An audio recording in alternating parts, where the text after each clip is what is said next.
Hello, good evening, and welcome to Rangers Radio. Join myself, Foxshire, on the show this evening. It's the one and only Bridgeman, the legend that is AK, and the Queen of Rangers Radio, Lord Linda. Evening, people. Evening, Ox, yeah. How you not? AK, ladies first, mate. Ladies first. Come on, be dragged up. Apologies, Linda. Evening, Ox. Be class. He bullied me already. You've not only let yourself down, you let your mother down, your father down. Oh my God. Oh my God. Got a show, bye-bye. How we doing, AK? I'm fine, mate. Fine, mate. Got my hard hat on, got my football encyclopedia, and I've got my sat-nav to Ibrox. All right, okay. Sat-nav, you beauty. How are you, Bridge? I'm very good. Listen, good evening to yourself, Oxford, and your techie boys in the background. And the two panellists are going to support me all night, Linda and Kelso. And I can just say to all the Rangers fans all over the world, everybody, heads up, heads up. Keep it going for the Rangers. Good evening and welcome to Rangers Radio. Time's a great healer, Linda. Yeah, and it had to be, didn't it, Ox? Aye, it really did. It's been quite a week after a disappointing result, and you know, you just didn't want to feel the same way as we did last season, and it only took 1 month of the season for us all to be back in the doldrums. But trying to be positive and trying to look forward. But I've got to say to you, it's like everybody else, it's been a difficult sort of 7 or 8 days. Yeah, but when push comes to the shove, we've got to get behind the team, AK, and we'll get football matches to win, and we don't give up. You never give up, and we've got to push and push and push and support the team and drive it forward. Now, ultimately, if we don't get results, the manager will play his job, yeah, ultimately. But however, we've got to go into the next game and get behind the team. Aye, definitely, pal. That's our duty as supporters to do that, and that's what we pay our money to go and follow the team to do that, to back them to the hilt. And hopefully there is positivity ahead in the season, and it's not as bad an outlook as we think it is just now. But aye, let's look ahead just now and see where it takes us.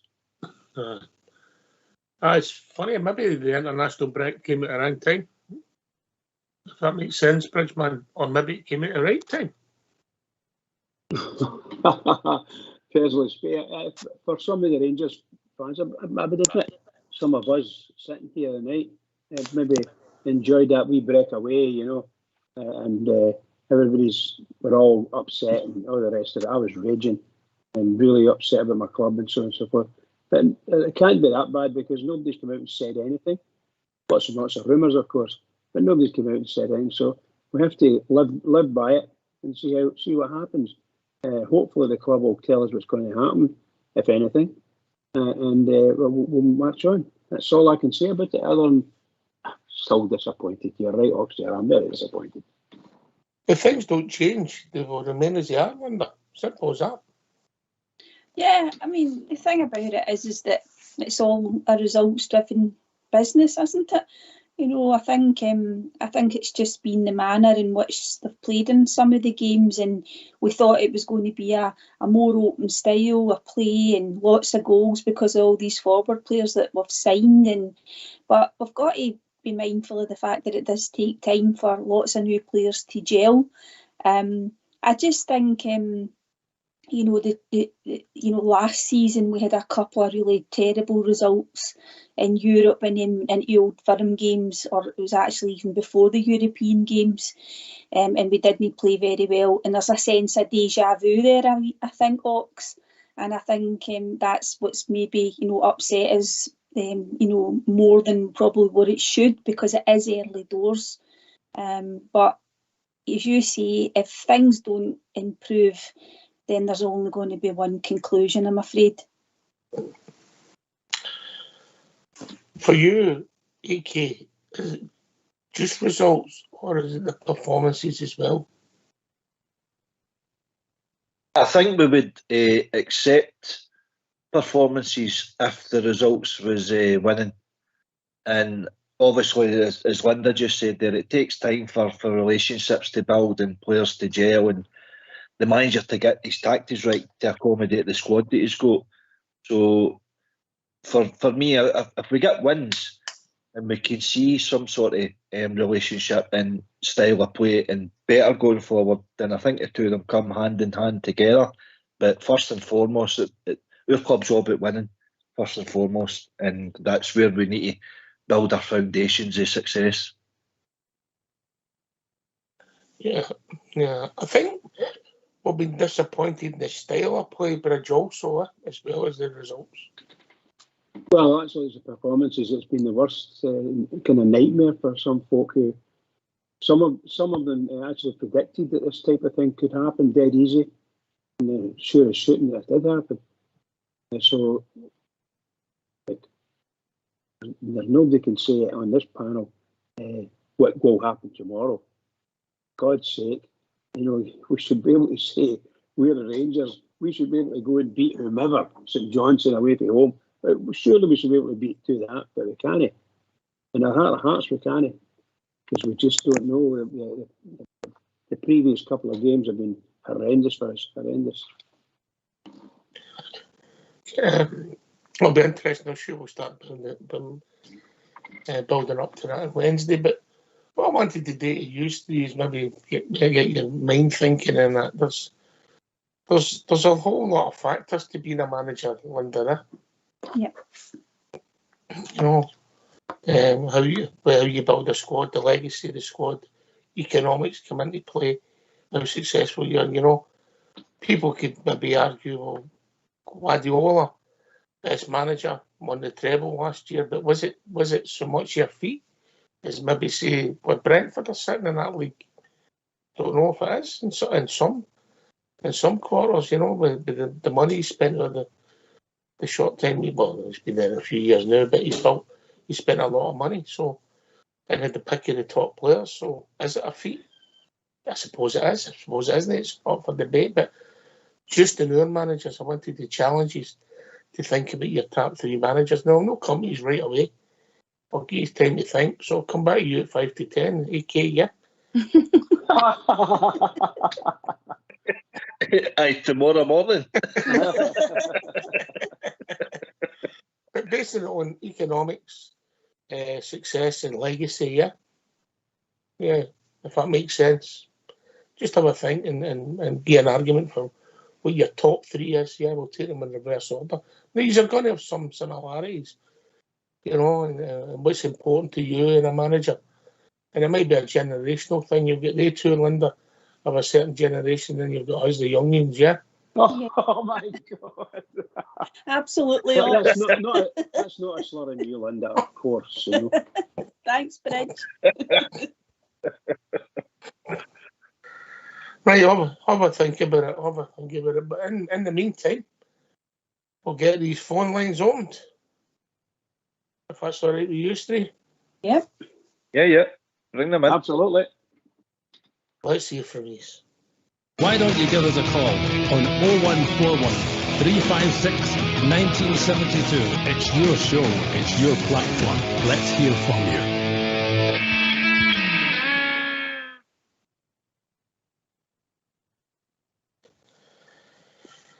There's international breaks. We see it every time.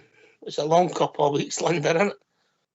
It is, Ox, and you try and watch any of the international football if it's if it's your cup of tea. It's just not the same as club football. It's nice when there's some Rangers players maybe involved in some of the games. I don't mind watching and looking out for the results. And then obviously there's been a few of the young boys involved in the Scottish under-19s as well, and with a couple of representatives there, and also we've had the ladies games. Maybe to fill some time, they had a great result. Was that yesterday? So it's whilst there's not the first team in action, there is some Ranger stuff kicking about, but I think it's just another 4 weeks to the next one, Ox, and then I think we're off the hook for a few months then, I think, after that. Aye. I think it's actually killed the excitement in international football, if I'm honest, AK, yeah?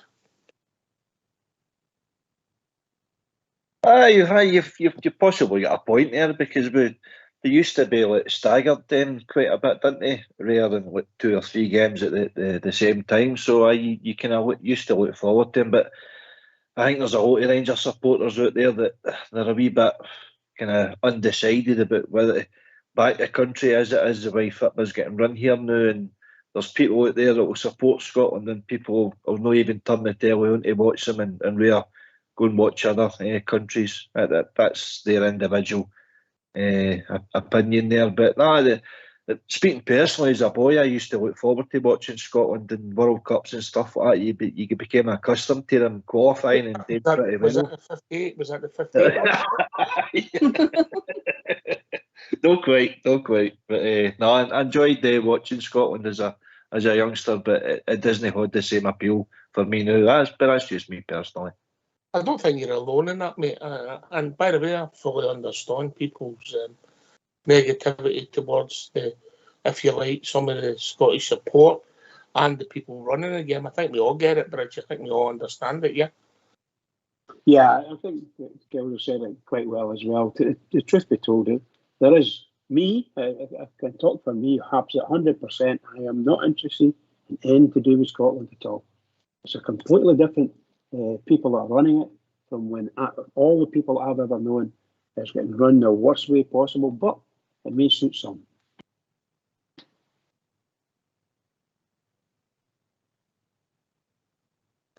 Yeah, not just that. I just think this couple of weeks, I mean, they used to play international football midweek, so then people would just carry on with their domestic football the weekends, Linda, and I just think it kills it. And I don't even know if it's improved the quality, if I'm being honest. No, you're right, Ox. It never really interrupted club football as much as it does now. And as you say, people would go to the games midweek and then they still had their club football at the weekend.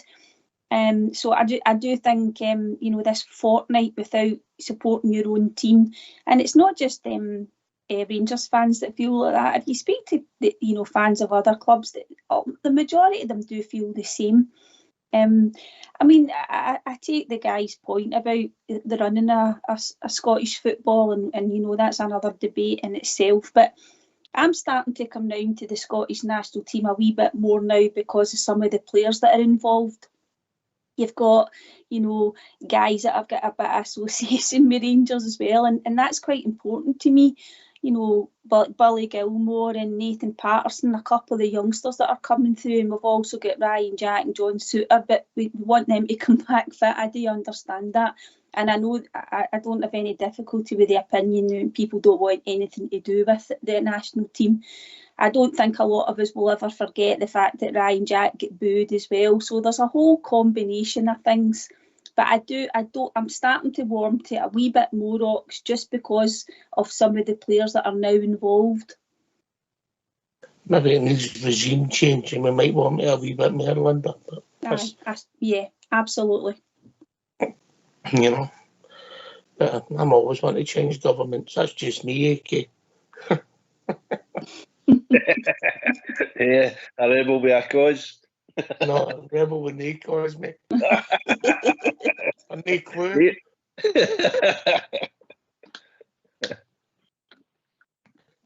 But I will see what it takes us, and obviously there's a big game tomorrow night.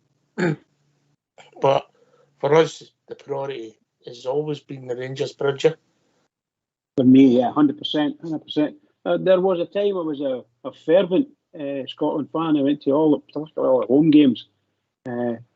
But, there's just something happened, and small incidents done, some of them blew up to bigger incidents, and the way the SFA, number one, I'll say it quite honestly, the way the SFA treated us during the problems that we had was nothing short of disgraceful, and that's my honest opinion. Nothing short of disgraceful.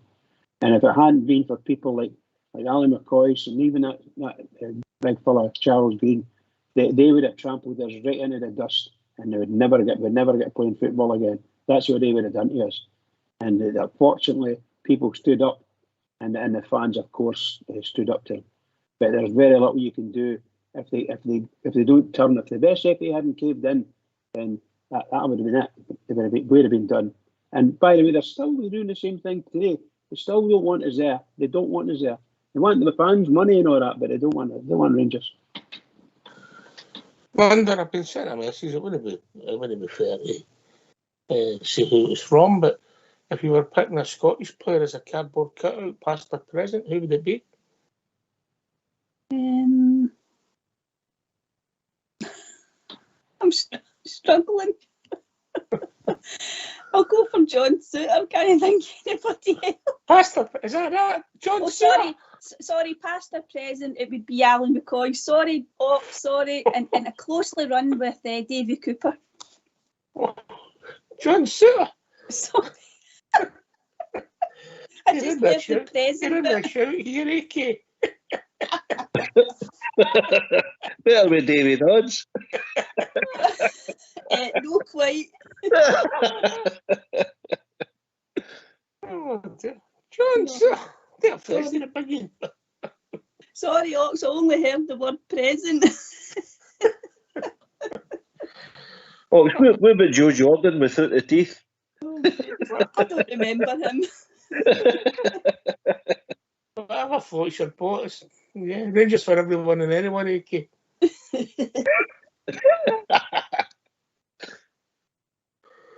Oh dear. Good one, Linda. You've done us. No, sorry, Ox. Okay. All right. Bridgeman, you've been about the club for a long time. Boy, man, and senior citizen. And you've seen us have worse runs of results. How do you get this slumber?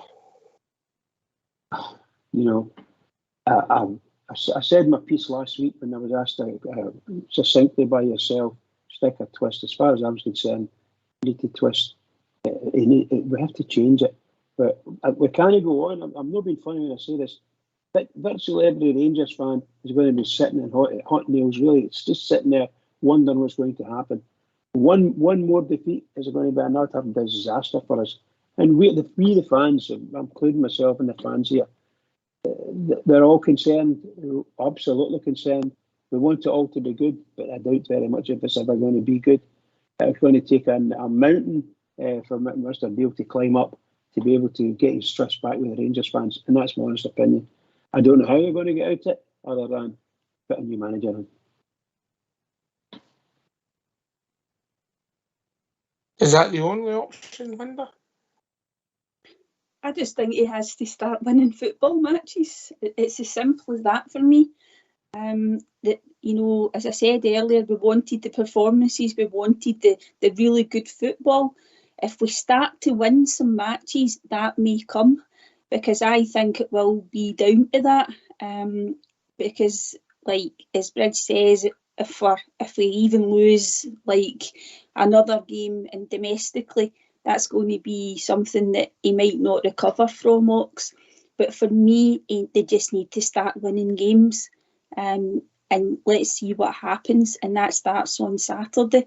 I personally, and as I say, it's just my own opinion, Ox, I didn't really want him to lose his job during this international break. I was thinking, who are we going to replace him with? He's brought in all these new players, etc., etc. But I do accept that the thing that has to happen is what's best for the club. Aye. Mm-hmm.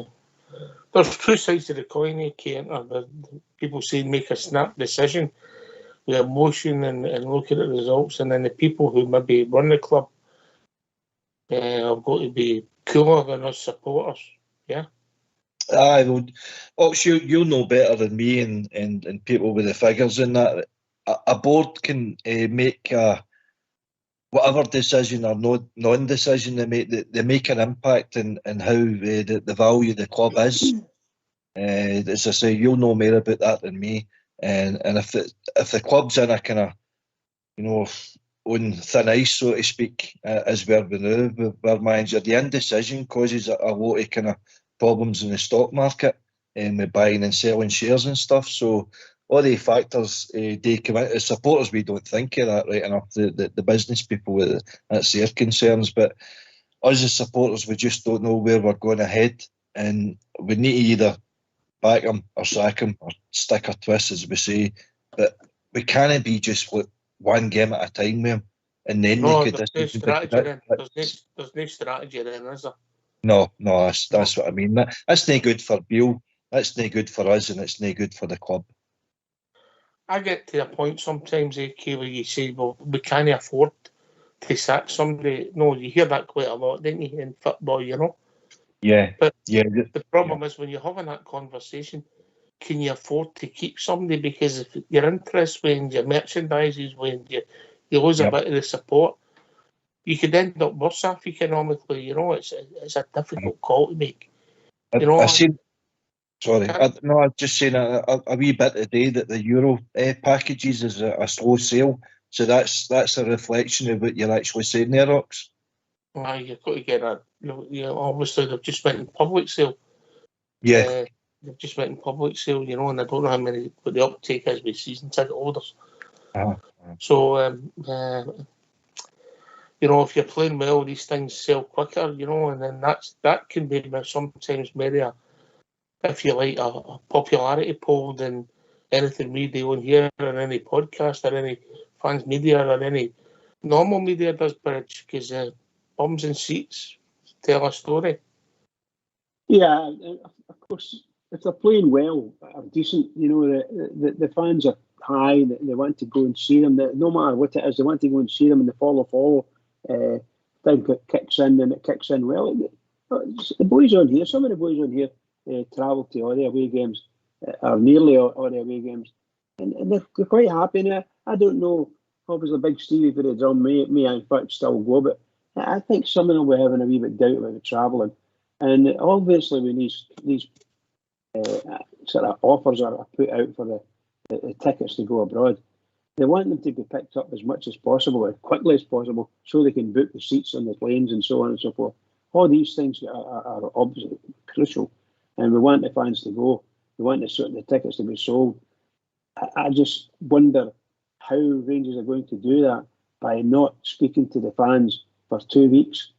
I seriously cannot. But and say what, Bridge? And say what? To say that everything's okay, for instance.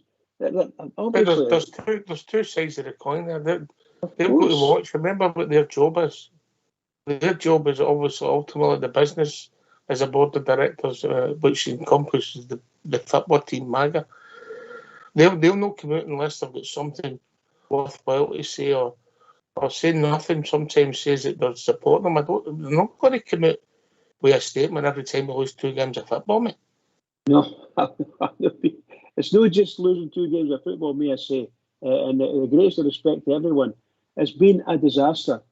The fans are raging from top to bottom in our club, and you're starting to see that in the non-take-up of the issue of tickets for away. You'll see worse. That will send a message more than sometimes economics will send a message better than doing. Look, the rumours have been running rife all over social media and so on and so forth, and nobody's answered them. I want to. Some of the rumours about London, I can't deal with them, but they're not true. Okay. You know, they're not true. You know, but listen. What's that? I was going to say, does London know that Spanish president?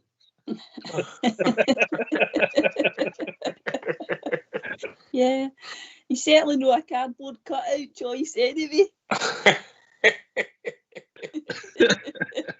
but did you expect the board to come out and make a statement, Bridge, unless they were going to have regime change in the management? Well, they haven't said anything, so nobody knows. I mean, it could be tomorrow they come out and say we're going to change the manager. Nobody knows about anything.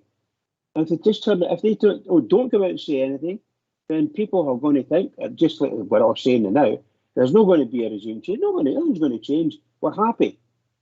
I'm sorry. How can the Rangers board be happy with the results and the way we played? It's not right.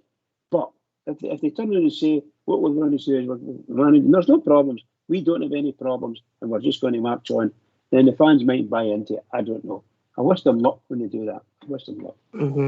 I just think if anything they said would get misconstrued, more pressure, and as a result, we've got a run of 5 games coming up just in this month, and Obviously, there's a couple of European ties in. We've got some good games at Ibrox and an away game to St Johnstone. I think there will be results starting on Saturday, Linda. Yeah. Yeah. But I'm with AK. You can't just go one game at a time. That just becomes farcical. No, they'll be looking at this next block of games. What have we got? 7 until the next international break, including, as you say, a couple of really, really good ties to look forward to as well. If we had a wee bit more enthusiasm for the team. I think you're right. I know what Bridge is saying. Sometimes, silence, but they wouldn't come out and say anything. I don't think, in my opinion, Ox.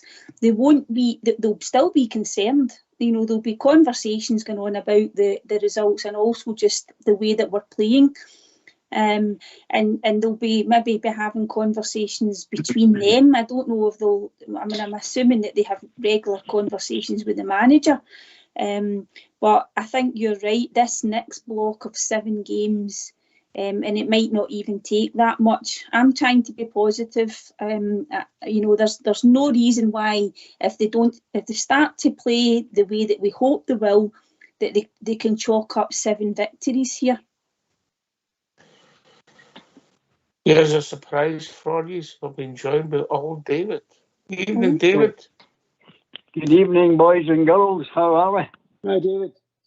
Hi, guys. Hi, David. Hi, David. Great to hear you, though. I know we're all in a point where we're a bit baffled with everything that's going on, but this is only my opinion. One point, I'm fed up to the teeth listening to people saying, and I've heard it from umpteen people, that it takes time to gel. You can't gel players that are not good enough.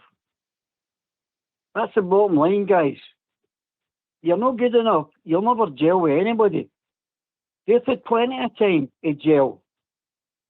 And that's just, the quality's just not there for me. I agree, but I'll give you one name, David. Carry on. I'll just give you one name, yeah? You listening? Oh, I always listen to you. You want to write this down? I don't know sweary words. You want to write this one down? Write it down. I'll give you a name, yeah? We talk about quality and how you build a team and different players and how people come in. I'll give you one name, yeah? You listening? I'm listening. Willie Matheson. Oh, Willie wins that. You didn't know that one, did you?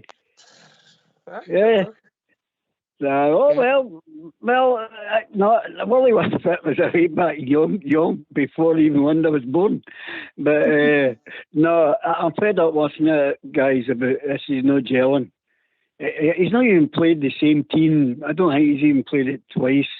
I'm all with Bridge about this going on and on and on. All we're doing is getting that puddle drink or something to talk about. We've got to drop this and let's move on. Let's take it on and do something. That's fast. There's no use going over it and over it. If they're going to jail, they need to start. If that's the word, they'll need to start doing it fast. Or the guy, he's on a shoestring now. But that's just my opinion, folks. I actually agree with Bridge and Old Davey. I think this only ends one way, Alan.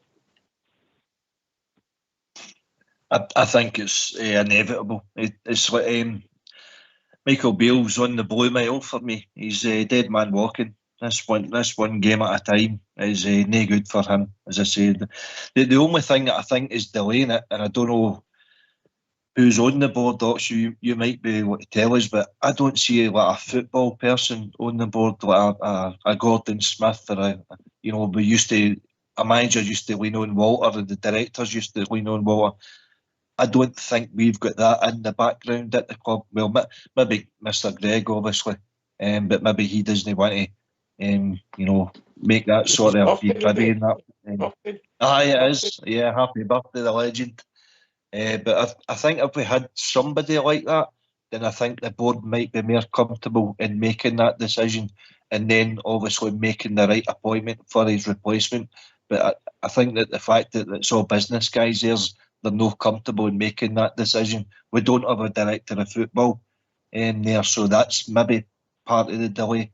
But I'm just guessing on that. It'll be interesting. I mean, the debate for director of football, that will run wonder, yeah. Because obviously the manager, it looks like, brought his own players in. And so far, hasn't been a success, bar Jack. And when that happened at the beginning of the season, I don't think, I might be wrong, but I don't remember there have been a lot of objections between us as a support to us not filling that position right away. Because we wanted to, my understanding was the club wanted to take its time to look at the structure. Did they need a director of football, or was it just head of sort of football operations, but the manager still much more closely involved? However, you're right, Ox. These are his players that he asked for. We're led to believe that he got most of his first picks. We've talked about this before. Yes, a few of getting the transfers over the line kind of dragged on a wee bit, but he did get the players that he wanted. So the pressure is all on him. So the director of football conversation was probably continuing behind the scenes, and that will be something for the future. But certainly, as you rightly said, these are his players. Yes. I've got myself in a wee bit of a pickle, Bridge, yeah? We can debate rights and wrongs, statements, non-statements. Yeah, well, I don't know what the social media have been saying entirely, but I know that the wee thing that you're involved with, that the stories have come onto that, and they've been debated greatly, but there are people posting things that have came from somewhere else and letting us know, telling us the purpose what's happening. And some of it's a lot of rubbish, of course, and others, it's believable, but it's just incredible. It's incredible that it's got into this. Remember the internet. Just remember, AK. Not all the women are women. I'll take your word for that. Great candy. You're right there. We've been joined by Jordan. Evening, Jordan. Hi guys, how you doing? Hi, Jordan. How you doing, mate? All right? Still not getting over that game a week ago, unfortunately. I'm the ones that are just wanting to bail out, to be honest, and just want to change this club and just get a Rangers back that we all know and love at the end of the day, and that's winning games pretty well. And I can't even remember the last time that Rangers played a game for 90 minutes where it was actually a game that meant something. It just seems that long ago, to be honest. I just think that when do you actually think we're going to become a serious club again, guys? Honest opinions here. In what respect, mate? In what respect? You've got to remember where we shop. We're not bringing in. We're spending similar money to what when you sign so many stars back in the past, but we're not signing star players now, mate. I know, it just seems that we're going round corner to corner, and it's the same repetitive stuff over and over again. You same disappointment, same excuses after getting put out of a cup and all that for just maybe Tavin, the Goldsons and all that kind of stuff. It's like I would want to see something as a clear path to say that we're on the end of the day, we're getting results and all that stuff, but I just don't seem to be that's the case, to be honest. And it's just asking the question every time, like, how much longer is it going to go in for before something actually happens at the end of the day? What would you want to happen? Anything positive, to be honest. I'm at that stage and I'm thinking just anything positive, anything kind of looks in the future and say, there's a lot more positive about the club now, to be fair. Give me an example, Jordan. I'm struggling here, to be honest. Help me, guys. Help me. Hypothetically, we have a new manager, right? We appoint a new manager, yeah? And this is the new manager. I'm not playing devil's advocate. I'm playing devil's advocate. So we appoint a new manager in 3 weeks' time, hypothetically, yeah? Aye. And maybe we can judge the players' ends, you know what I mean? Yeah, because I think it's maybe the fact that, you know, Beale's. I don't think I think the players they've not got the. Well, maybe I don't think they're. I think they're good enough for Rangers at the end of the day. But then again, we can't judge that because the way Beale's playing the round, he's not putting them in the right position at the end of the day. I think you can judge that maybe with the fact that a new manager comes in and he plays him in the right position and knows how to play good attacking football. I think that's when you judge them. Devil's advocate, he sets him up, puts him on the right position, plays the right formation, and we lose the next 3 games 3-0. What do you do then? Sack him? No, because you would only give him a tough time to gel. We're giving Beale plenty of time at the end of the day, and he's not winning important games. I don't think you do that with a first manager at the end of the day. So what happens in 9 months' time if you're still at the same place? I'm playing devil's advocate here. I'm not saying I disagree with you. Sack him. Sack again. Sack him. Mm-hmm. Linda. You know, that's not for me, I'm afraid. I can't bring myself to agree with that. I know it's just my opinion. We just can't keep sacking managers. I know that there's a possibility that this could go pear-shaped for Michael Beale. I totally understand that.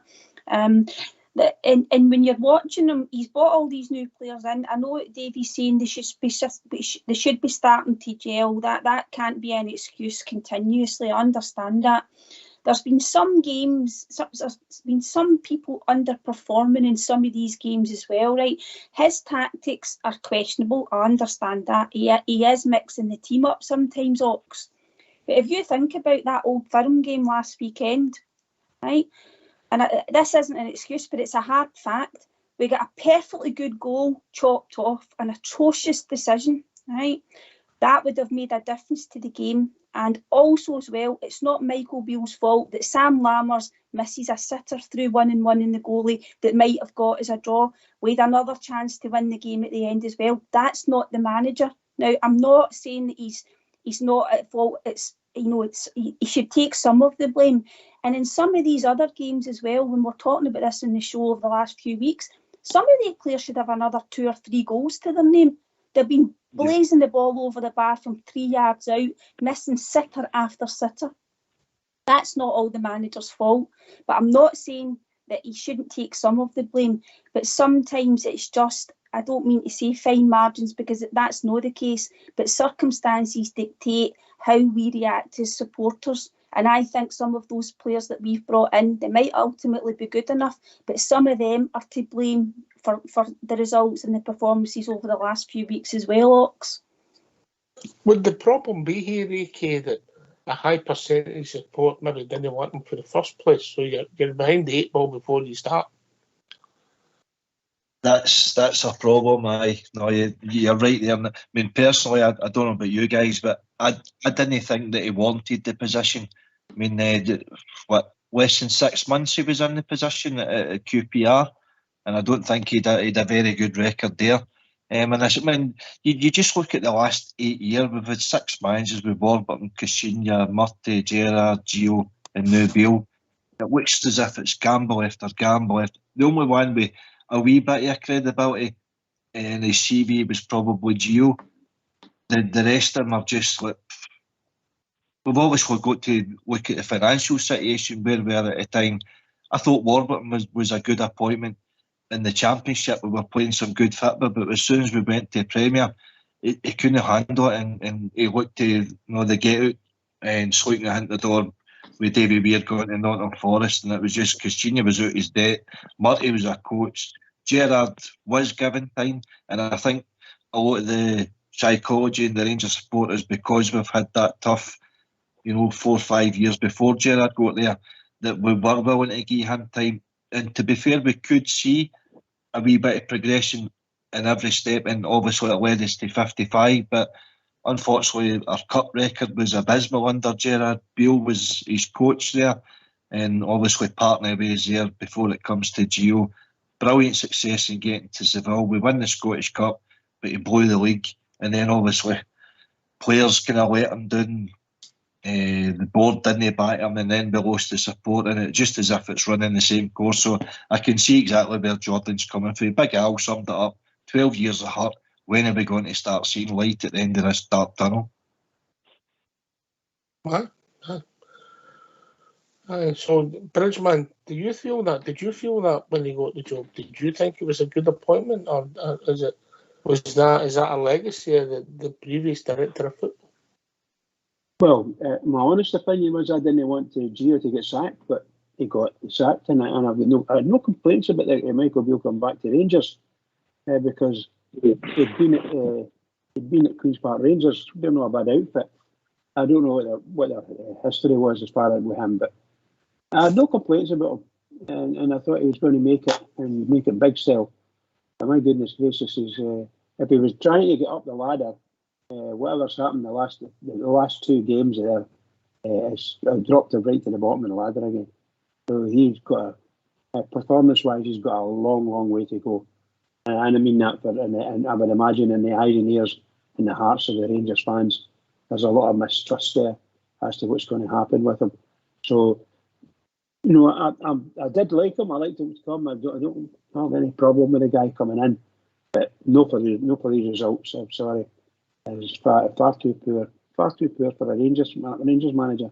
I don't remember other than the Casino and people like that. What did we do with him? Immediately got rid of him when it all happened. You know, you can't have these things going on around your club. It's a club that matters at the end of the day, and I'm afraid Rangers club's very poor at the moment.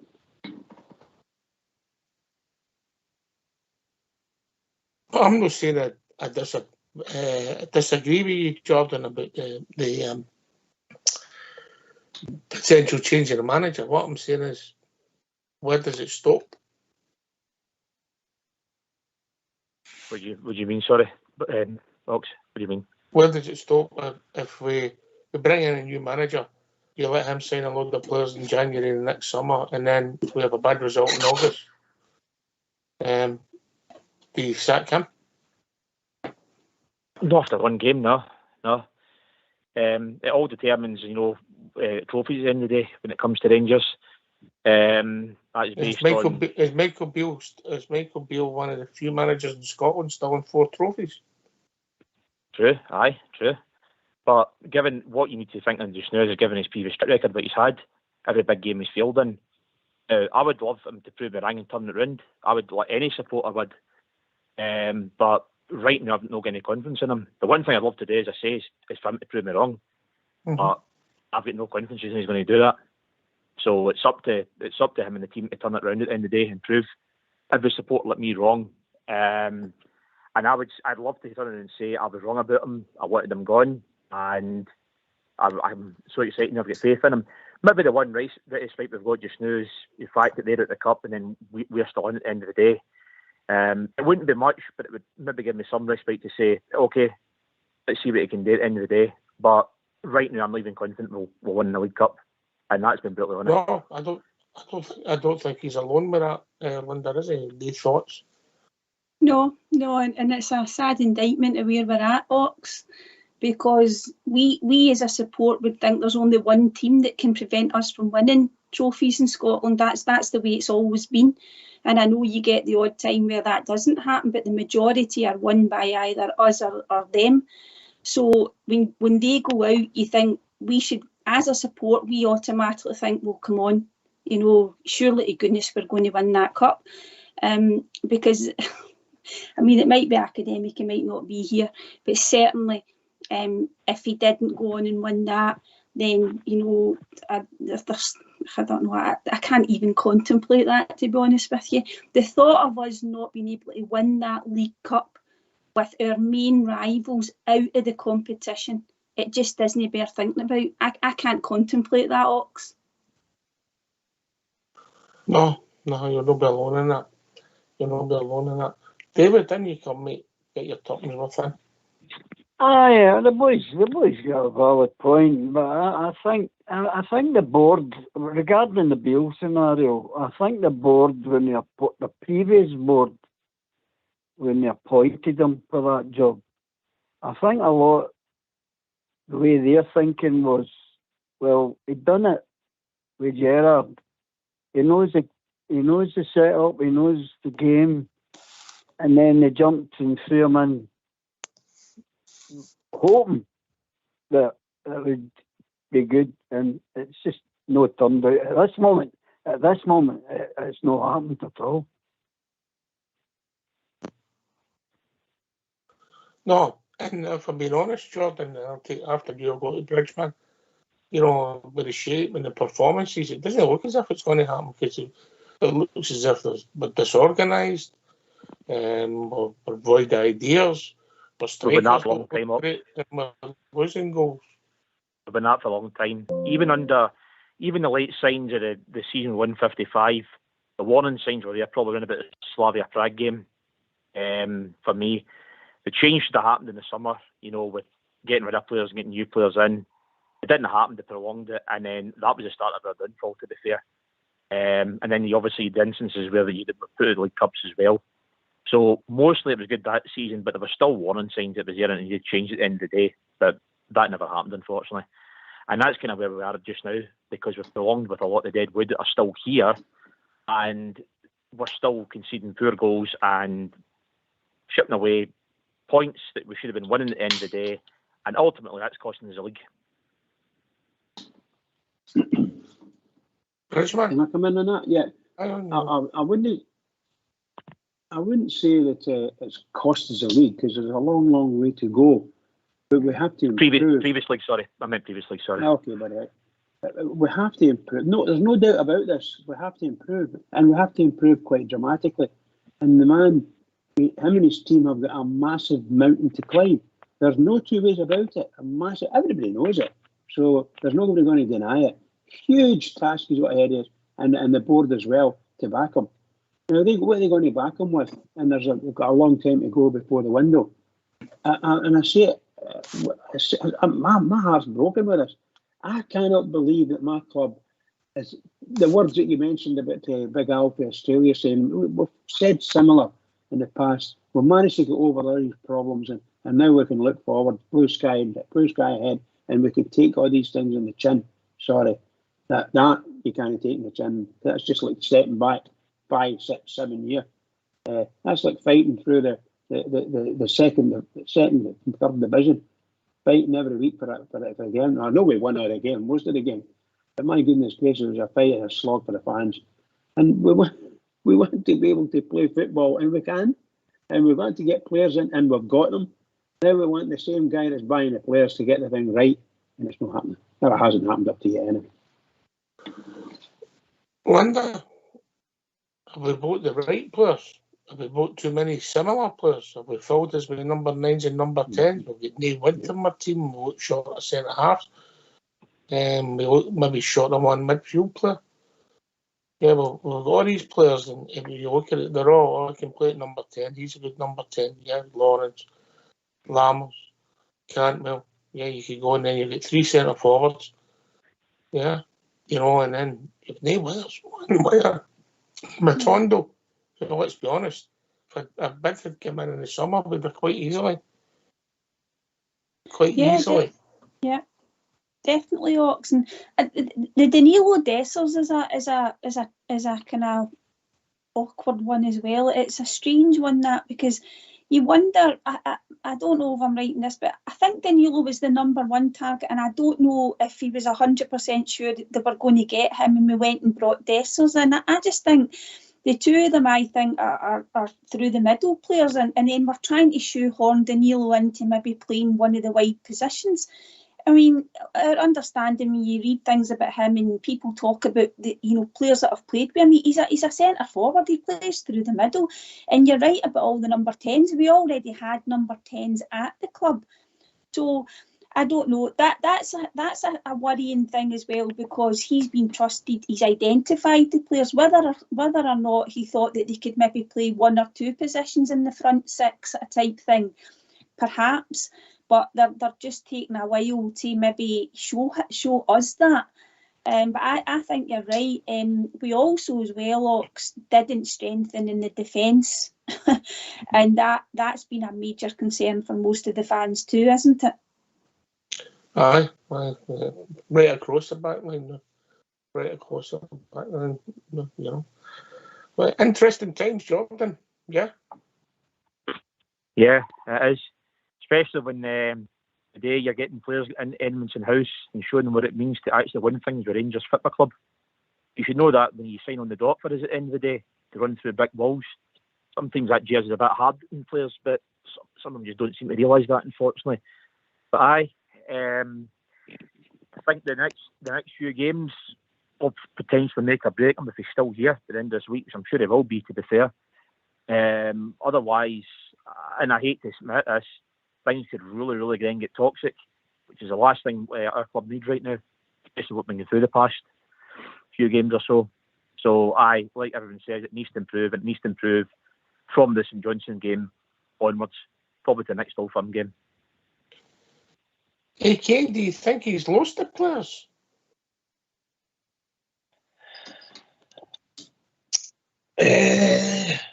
I'll give you an example. Borna Barisic was playing for Croatia today, and I think he featured with him 2-3 days ago. But against Celtic, he wasn't in the squad, and Mr. Beale announced prior to the game to say that his scan was fine and should be available. Is that not an indication that one of them's kind of down tools on him already? I don't know. Or just have a muscle not failed a fitness test and 3 days later he's fit to play? Could it be that simple? But maybe a hamstring? It wasn't a hamstring. I don't know. It wasn't a hamstring. Oh. No. Don't make Wait, things up. Don't make things up. No, I heard it with one of the pundits that he had a hamstring injury. Right? And who was that pundit? I can't mind. You're making things up, aren't you? You're making things up. I'm not. Give me a break. When they were coming off the park, they said they don't know if it was a groin or a hamstring. You never heard that coming out for the club after that, did you? You then had the fitness test. You had the fitness test to see if he played and failed, yeah? Yeah? Okay. Failed. I'll take that. He failed it, you know? He wouldn't have had the fitness test of the hammy, would he? But your question was, do you think he's lost the dressing room? Yes.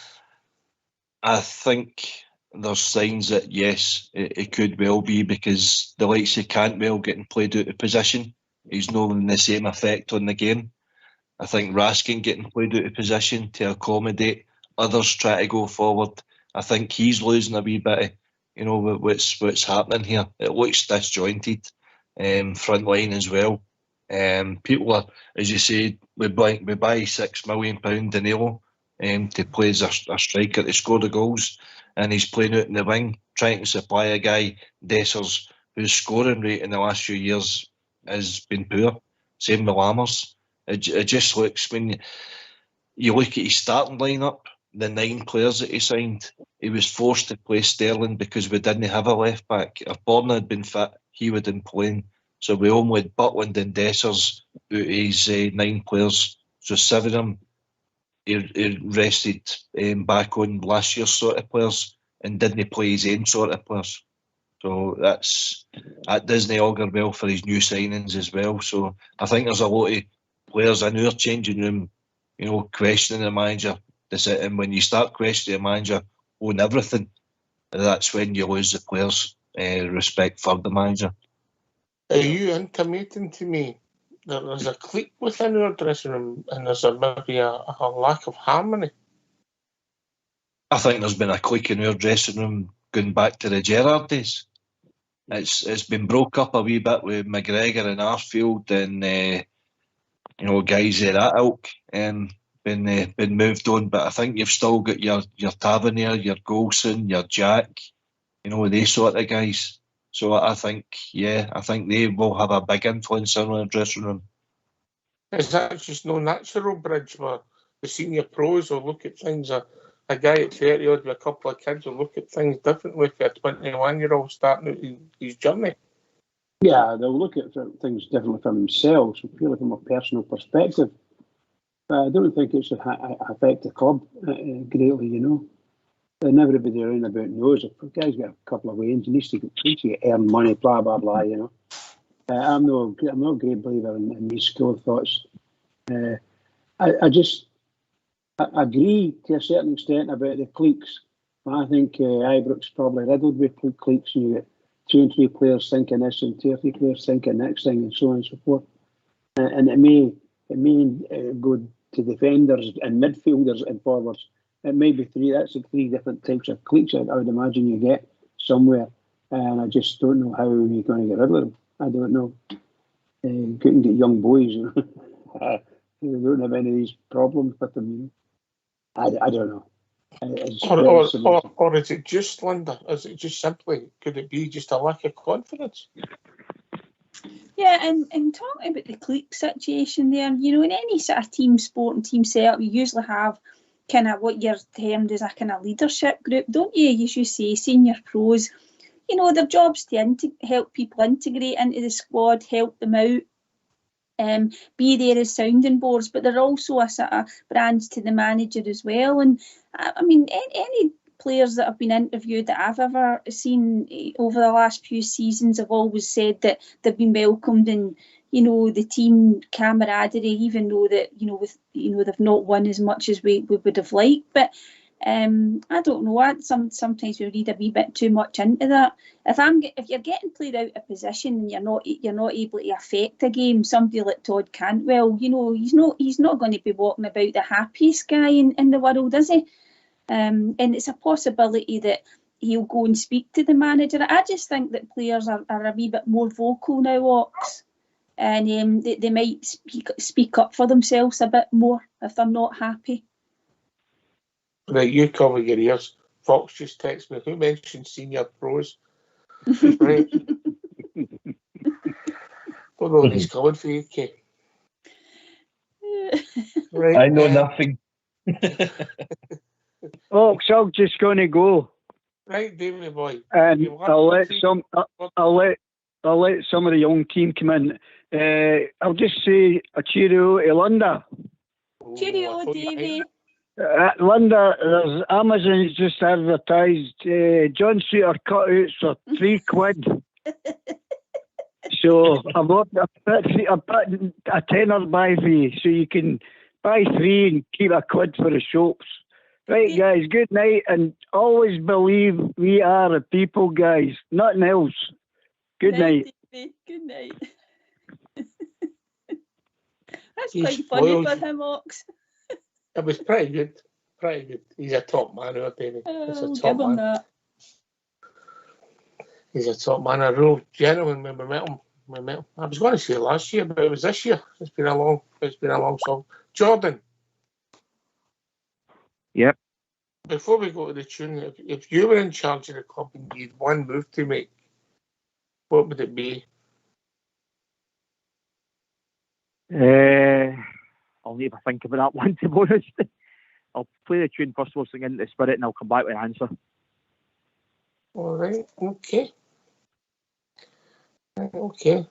Right, are we going to have a tune now, would you think, AK? I go for it. Try and cheer us up a bit. I think Fox has got all shit for the tune tonight.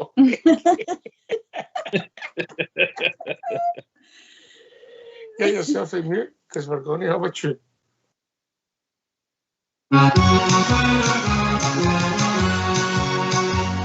How many years ago, my boys, I left old Glasgow town. I followed the pull of the Yankee land and here have settled down. Although I meant for Bridgeton Cross and my friends so near and dear, but I would give if I could have the Rangers over here. Singing Talk of California where the sun shines all the year. Singing Bama about your Broadway light so clear. But it would fill my heart with sadness, it would fill my heart with cheer, if we only had the Rangers over here. For they're the finest team in all the land, and I'm sure that you'll agree. To see them win is something grand, it's part of history. For the boys who fear no noise, my lads, and I mean this quite sincere. What I would give if I could have the Rangers over here. Singing Buck of California where the sun shines all the year. Singing Bum about your Broadway light so clear. But it would fill my heart with gladness, it would fill my heart with cheer, and we only had the Rangers over here.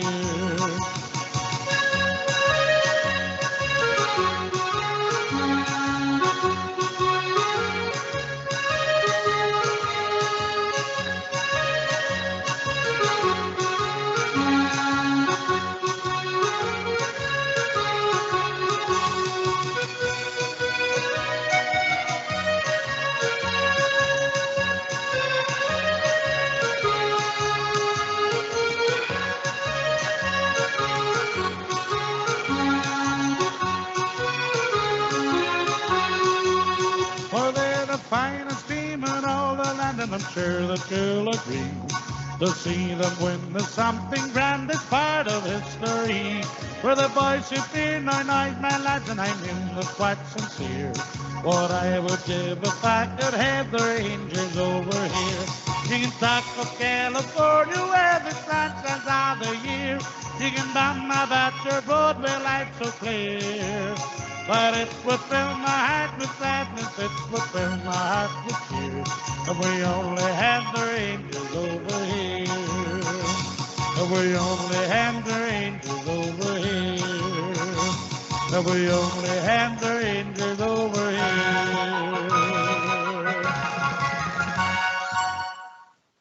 Why don't you give us a call on 0141 356 1972. It's your show, it's your platform. Let's hear from you.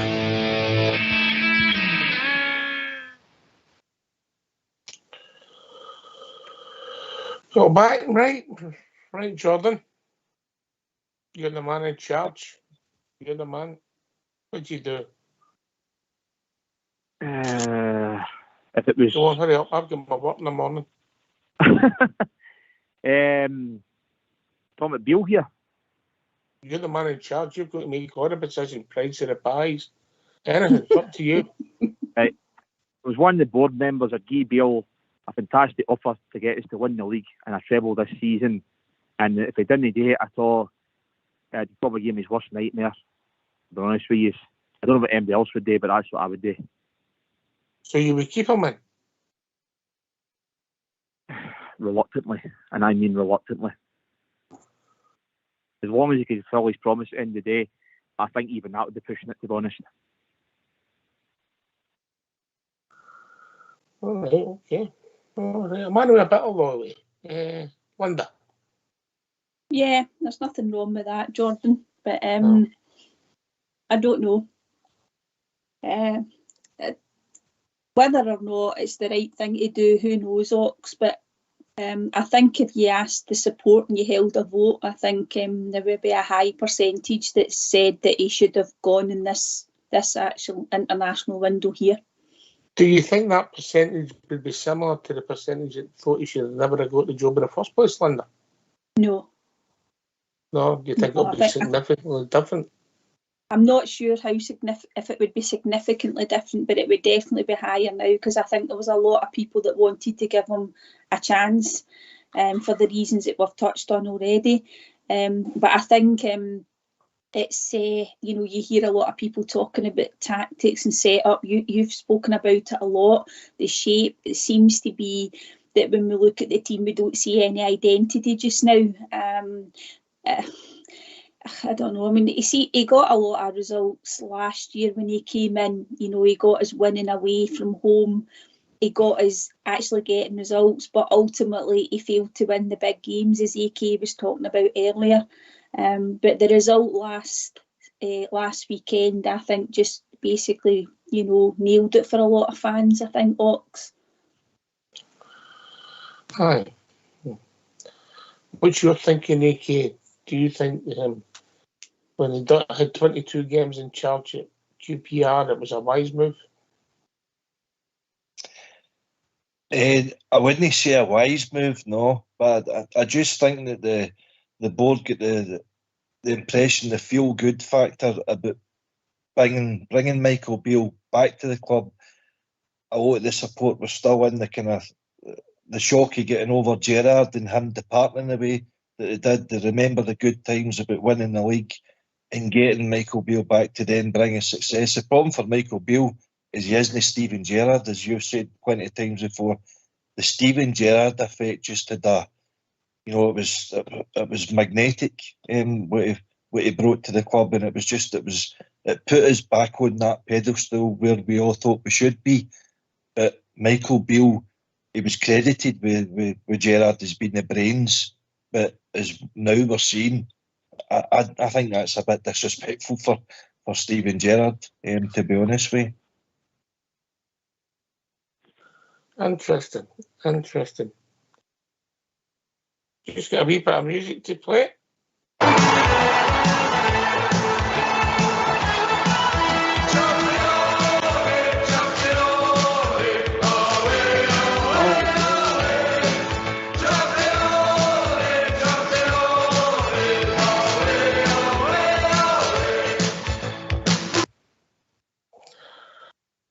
we've been joined by Ross, who's part of the victorious Rangers radio bowling team who conquered all in front of them, and it's Saturday, and if the Rangers supporters Erskine Appeal Bowling Day. We've been trying to win that trophy for 10 years. We formed a new team 3 years ago, showed a bit of patience, and we got there in the end. Congratulations, Ross. Thanks, Ox. Thanks very much, mate. Aye, superb on Saturday, so it was a superb day. And the three boys that I played with, they were brilliant as well. They thoroughly enjoyed their day, so they did. So, aye, as you said, third time lucky, and we got over the line, so brilliant. You've got to show a bit of patience with a team, is that what you're saying, Ross? Well, maybe in the balls, no the football, we don't get that, don't we, no? Well done, Ross. You slaughtered everybody in front of you, mate, yeah? Aye, well, we'd already qualified for after the fourth game, so the fifth one we took our foot off the gas. We lost that one, but apart from that, aye, we didn't give anyone a chance, really, to be honest. Aye, and it was busy, and so far we a lot of money to come in. Over £8,000 being raised. We a lot of money still to come in. So, over £8,000, is that what it is? Aye, and rising, mate, and rising. Excellent, that's a game, brilliant. And it's a great day, well run, and it's a credit to the supporter. No, absolutely. There's a lot of guys there, Ox, who put a hell of a lot of effort in, you know, and it's a testament to the people that go and they go and support it and they go and back it. So we're all the same kind, aren't we? And it just goes to a wonderful cause. Yeah, I've seen your photo with Big Marvin. Keep believing, they say that. Listen, the big man was superb, so he was absolutely superb. The three of my boys, so they were saying, he's the worst man in the team. And as soon as he came along, I started up the ante a wee bit, you know, and he's like, he's never the worst player. He's never the worst player, you know. So, no, the big man was brilliant. And I think he had a little go, so he did. And he actually quite enjoyed it and seemed to enjoy his day. So, no, it was brilliant. Yeah. Can I come in there?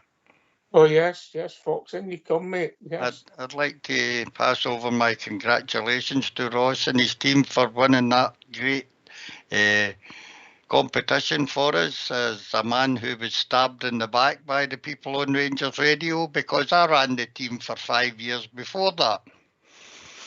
And it's not that I'm peeved off, Ross, you know, I get invited there last week thinking there was a bowling tournament, but they never told me it was this week.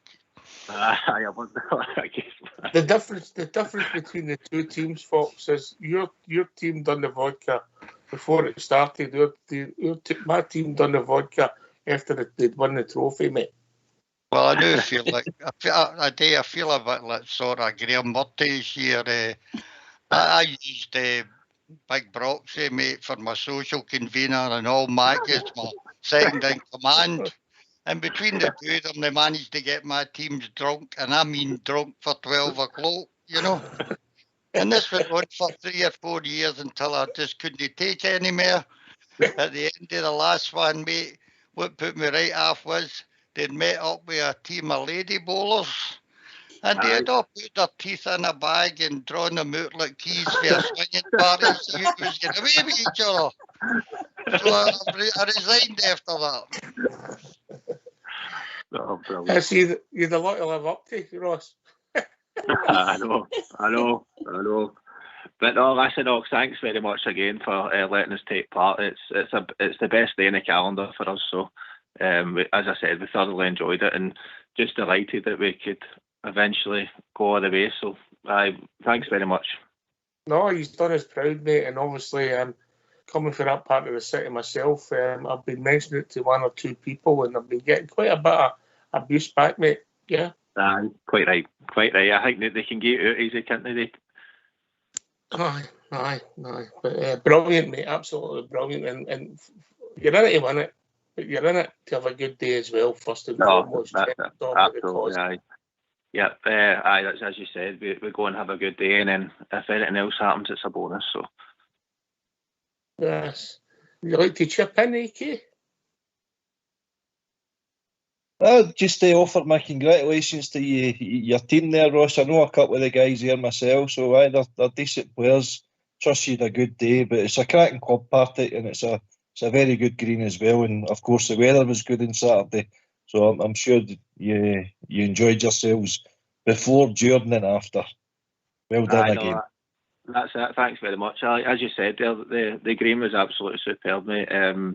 The boys take really good condition here, and I tell you what, I'm not ashamed to say this, right? My first 7 balls were in that ditch, so it was that quick.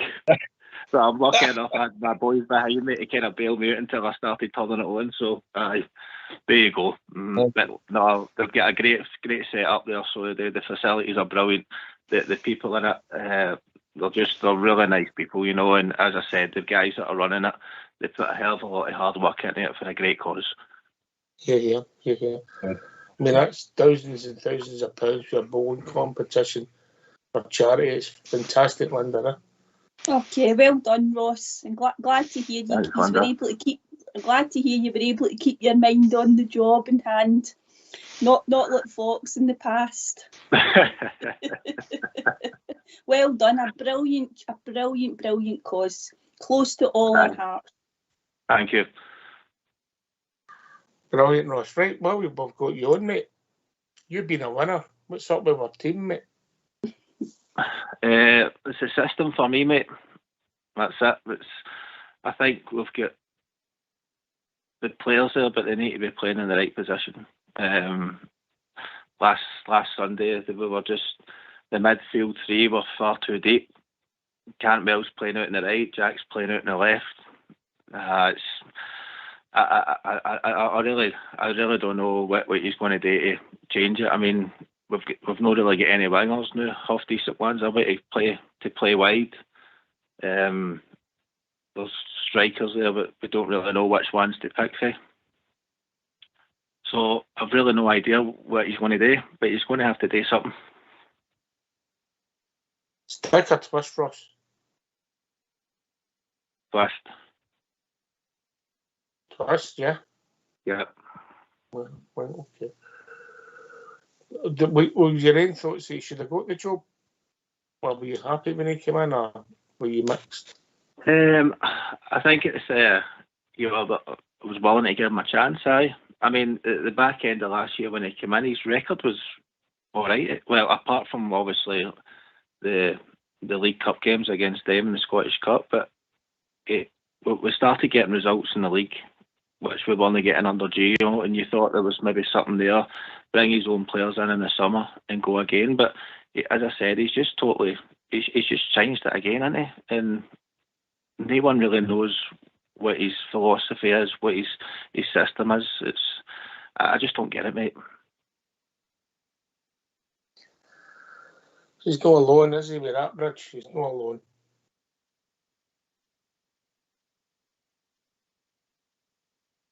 Oh, Bridge, mate. You're on mute, Bridge. On you come. Talk to yourself. Come on. Indeed I was. Apologies. Indeed I was. No, I think that it's really interesting to listen to the guys talking. Congratulations there about the bowling. Well done to everyone. But it's interesting to hear them talking, and then at the end of it, when you ask that question of what can we do next, they're kind of flummoxed. Everybody's kind of flummoxed, and I know people could turn around and say we're going to do blah blah blah blah blah, and that's great. But the truth is, you're dealing with what you've got. What do you do? And very few people have got a proper answer to that, in my opinion. Very difficult. So stop asking difficult questions, please.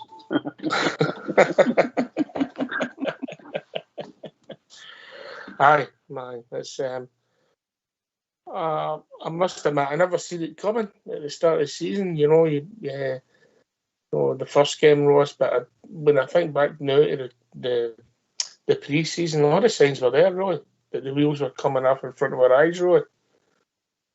Aye, as you said, it was right for that Newcastle game. And you're maybe, as you're saying, like, get through pre-season and hopefully we'll see a change at the first game at Kilmarnock. But we've not seen anything. It's just been the same crap every week. And to be honest, a lot of people are getting sick of it now with the amount of money they're having to pay for their season tickets on League Cup games and European games to watch absolute rubbish. And that's what we're getting. They winner, people are fed up with it. AK? Just repeating everything that Ross is saying there. It's just getting a wee bit demanding. But to say we can't keep going on just one game at a time, and I think that's where the frustration is coming for in the support. I don't know where we go for here, but Mr. Souness was meant to be involved. Well, get asked, but he wanted to be more hands-on involved. But the board wanted him to be like a kind of guy in a corporate suite or something, kind of, just that side of the club. Souness, could we get back to Souness? Could we go and see Gordon Smith? Is that a possibility? Because if they were in charge of the football side of things, they could either help Beale improve his performance as a manager and his stature and his character to run our club properly, or they decide, no, we need somebody else. Is that a possibility? I don't know. Or the door has been shut on that, I've no. Interesting. It's going to be interesting. Listen, Ross, before you go, once again, mate, well done. And I think on social media it's been well received, mate. Brilliant. That's good, mate. Aye, no problem. Thanks very much again for obviously. And congratulations to your muckers, yeah? Aye, I'll say to the boys to listen and I'll tell them, mate. No worries. All right. Well done, Ross. You'll look after yourself, mate. But always a pleasure, mate. Catch up with you soon, all right? No problem. Thanks very much again, boys. Thank you. Thanks, Hunter. Bye, Ross. Well done, Rob. Good night. Good night. Fox 1, Fox 0. Right, there we go.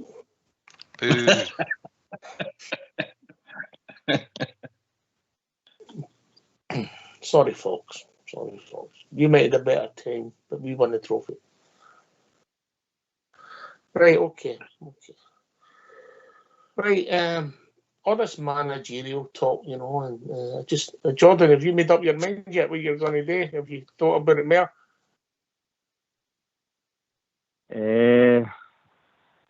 I need to state in front of a fan's perspective to want us to know anybody else. I want to continue with him, if I'm honest with you. As a So probably you've flipped in 20 minutes? Flipped in 20 minutes, I was maybe trying to think better about Dave was on the board, to be honest, but I need to go and do it as a normal fan's perspective in the day and say that I want to continue with him based on what he's given us so far. Wonder, I get the feeling you want to see where it goes, but the boys are right. The football's been poor. Yeah. Everybody's saying the same thing, listening to Ross there, talking about the setup, the play, playing players out of position. You've mentioned it as well, the actual signings, we trusted them with that. So I don't know. I'm not even saying one game at a time, Ox. That, as you said, that doesn't apply. But let's just say it's not going to happen this week. But if we don't win on Saturday, I don't know how he survives that, Ox. No. He's going to win on Saturday. We'll see if there's any more callers on. Obviously, there's been a lot of talk in the last 10 days, or 8 days, about managerial change, I just want to thank the three managers that have maybe grabbed your attention for various reasons and how you rated them, your Rangers supporter career. Now, I know there's going to be completely different. You've got Bridgman, who goes back to William Winton. You've got Linda, who goes back a couple of months, and AK goes back to Giovanni. Right? And right, I just want to see who's influenced you and what your top three, because people see the game differently, everybody sees the game differently. So we'll go ladies first, because it's only polite. Would you agree, Bridge? Yes, indeed. All right, okay. On you go, Linda. What's your rationale? So, will I give you my top? Will I give you the three, and you can see what you think? Yes, I'm interested. Yes. I kind of looked at success and also the sort of length of time, and just the sort of money that they had to spend and what time it was in it, we were in at the club. So I've gone in reverse order. I've gone for third Walter Smith's first spell. I know we won a lot of trophies, but you've got to take into consideration there the amount of money he was given to spend. I believe Ox, in the 6 years in charge, I think he spent over 50 million in transfer fees, and it was more than any other club in Britain during that time. I've gone for Alex McLeish as number 2. When Big Ek came in, he took over for Dick Advocaat and won, I think it was 7 trophies. And at the time where he didn't have a lot of money to spend, and in fact, I think he had to sell quite a few of his top players after he won the treble. And I've gone number 1 for me is Walter's second spell, when he came in after Paul Le Guen and 8 trophies, very little money to spend, and took us to a UEFA Cup final. 3 leagues in a row as well. I thought that was an even bigger achievement for him, albeit he did win a really, the 9 in a row in his first spell. So that's kind of my 3. Right, I'll just go to the other lads. Is that 3 or is that 2? When I went to school, that was the same guy twice. AK, you can judge on that. You're not allowed the same guy twice. Come on, that's cheating, Linda. It's very contrasting, though, do you not think, in terms of his spells? Oh, she might have baffled you there, boys. Well said, Linda. Thanks, Ox. I'll go with Dick Advocaat then. No, you stick to your guns. Is she in the port seating, Bridgeman? Did you say that? Is she in the port seating? Aye, she was. Aye. I'm saying nothing but because it's Linda. I get your rationale. That would be a lot of call. Right, okay, Bridge. We ready? Go on then. What have you got for us? I would agree with Linda and Walter Smith, 100%. But I would combine both. I don't know if I can because it was a wee split. But what he's done for the club and the trophies he won, I can't remember the numbers. Fantastic, just outstanding stuff. I would go for Graham Souness as the tops. He was the tops for me. Souness just transformed Rangers. He was only there 3 years or something like that, and he transformed Rangers.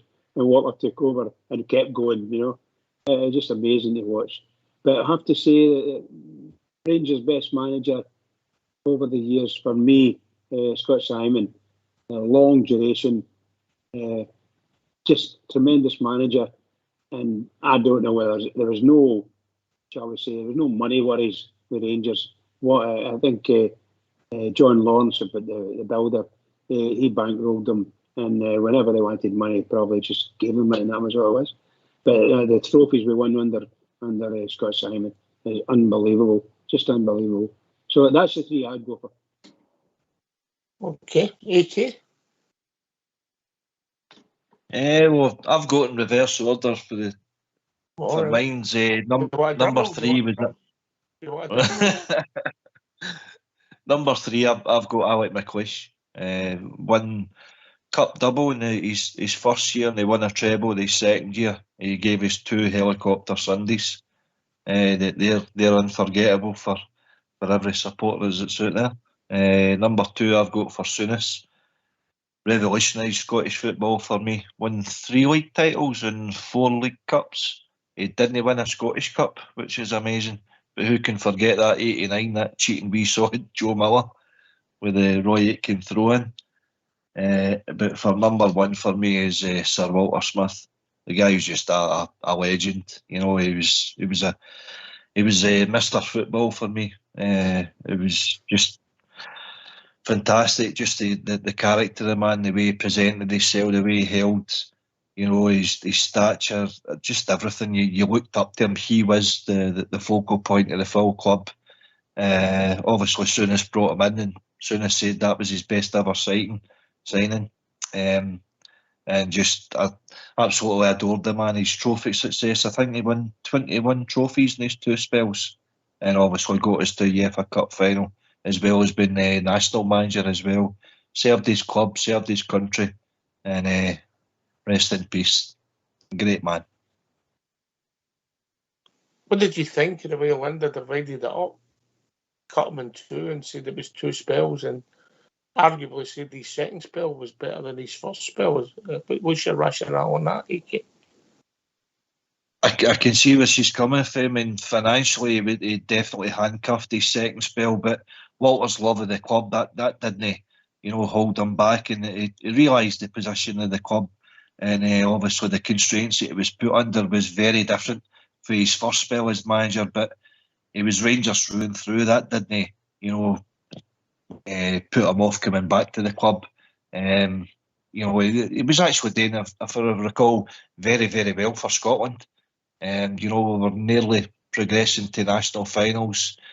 I think my big victories over France and nearly getting there with Italy. So, but the one job that he couldn't say no to was Rangers. So no, Linda was right to bring that up. But his record in that spell as well, here, three league titles, I think it was, and 3 Scottish, was it? Hold on, what have I got? Two league titles, 3 Scottish Cups, Scottish League Cup, 3 league titles, 2 Scottish Cups, and 3 Scottish League Cups. Yeah. That right? All right. 8 trophies, so aye, very good, very good. All right, I think we've been joined with Big Mucker Southside. Evening, Southside. Good evening, how are you, troops? All right? All right, good to hear from you, Big Hey, Mucker. Southside. It was good to hear Ross on. I'm delighted when we sat at the table at the start of the year there, that he was asking me about balls and that, and I was educating him a bit. So I'm glad it's paid off. Was there any truth in the rumour that I heard that you had another 5 Managerial points? Is there any truth in that? Aye. He was. I know he had trouble with the backhand. He was saying coming into the jack and that. So I was telling him and that, and so I'm delighted for him. It was great at Rangers Radio's win the Bulls tournament. Absolutely brilliant. Wonderful. Well, AK will understand where I'm coming from here. Fox used to shout this to his team: more grass, but I think they got it right. I think they were in the Bob Marley. How about you, Southside? It was great that we won the tournament, eh? Great. Aye, it was good. And I think, like you said earlier, I heard a wee bit. They'd raised quite a bit of money as well on the day, so fantastic. And it's always been well ran for what I've heard. There was a couple of undercover reporters there, I believe, and they were filling us in on the day. But aye, it was great that Ross and his crew managed to win, so congratulations to them. I was going to say something there. Just regarding the last man standing this week, Ox, have you been doing your homework? I've been doing my homework, mate. Yes, I'm wanting to go. I'm wanting to progress further than I did in the last group of results. But ultimately, it's about winning, and nobody wins. So you might as well go early as no. It's all about winners. That's true. Nothing for being second best, is there? But not as good as a rollover, innit? So. Aye. Somebody on this call did post on social media. I get reports on everything. Somebody in this call posted that he was hoping it was going to be a rollover. That made you didn't win.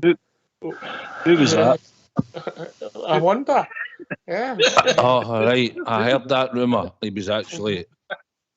So he went to that Aberdeen beat, and oh no, I had Rangers off, dearie. Aye, he wanted the rollover. Was there any truth in that rumour, Ricky? I get sent everything, Hey, double money for the charity. That's what it's all about. They look Southside. Aye, cheers. So we've got a rollover. We've got a rollover just while we're here. Look, there's a rollover. Get in. It's a bit of fun. We want to build it up. More money for the charities, AK said. It's a £5 to go again. If you have money in the first time, it's a £10. And the prize money's doubled and the money going to charities doubled. So come on, bit of fun. It's all posted on social media. Get involved. It's not too complicated. On you go, Southside. No, it's good. Hopefully we'll get more people joining and that. But just thinking about what you were saying, I've not really heard much of the show, but see when I'm thinking about the team for going on Saturday, I think we should probably, you'll have to make a couple of changes, I think. I think the team's got to change slightly. I would probably add 2 or 3 into the team. I know you'll say we have to win. It's St Johnstone, right? Let's not be kidded. You know, it's St Johnstone, and look at their strikers and that. They've not really got anybody, so we shouldn't be fearful. It's about application and attitude on the day, and obviously he's going to get the system right. But I would probably I'd probably find Danilo up the front box on Saturday. I think it's time he gets his chance now, and I think it's time we've seen him up front. I don't think you're alone. Anyway, I'll cut across you, big man. We'll be joined by Smurf. Evening, Smurf. Evening, everybody. I've just a point I want to make. I mean, do you think, it's not been great? We're only 4 points behind. We're still in all the trophies. We're still up there fighting. We should win the League Cup. Do you think you should be getting actually 2 or 3 windows? Oh. Right, I'll go to the looking at going from one extreme to the other, looking at it, with it being a bit far-sighted. Should the man be given 2 or 3 windows? Should be allowed to make mistakes in terms of his recruitment. You're going to bring in, say, 10 players. They're not all going to work for you. You know what I mean? I know, but I think the relationship between the support. Linda, you can take that one. That's a tough one. Thanks, Ox. You can kind of see where Smurf's coming from. There is an argument for that. It's just that I don't think he will, Smurf. I just think us as a support, we're not even talking about giving them 1 game at a time either, Smurf. We've been talking about looking at this next block and, thinking about the results that need to be achieved through that. I just think if he can start to pick it up, and he must deliver the League Cup, because we need to win trophies and that's what we want. We've just not won enough. He's got to go unbeaten, hasn't he? He's got to go unbeaten to Christmas, really. I would say, Smurf, that we're looking... I mean, the Betis game at home will be tough, we know that. But really, we should have high standards as a club and as a football team. And we should be looking to go and win the next 7 games before the international break. I know we've got a game away to Limassol, but you should still be looking to pick up a win there. He must deliver that League Cup, though. I personally would be devastated if we don't win that.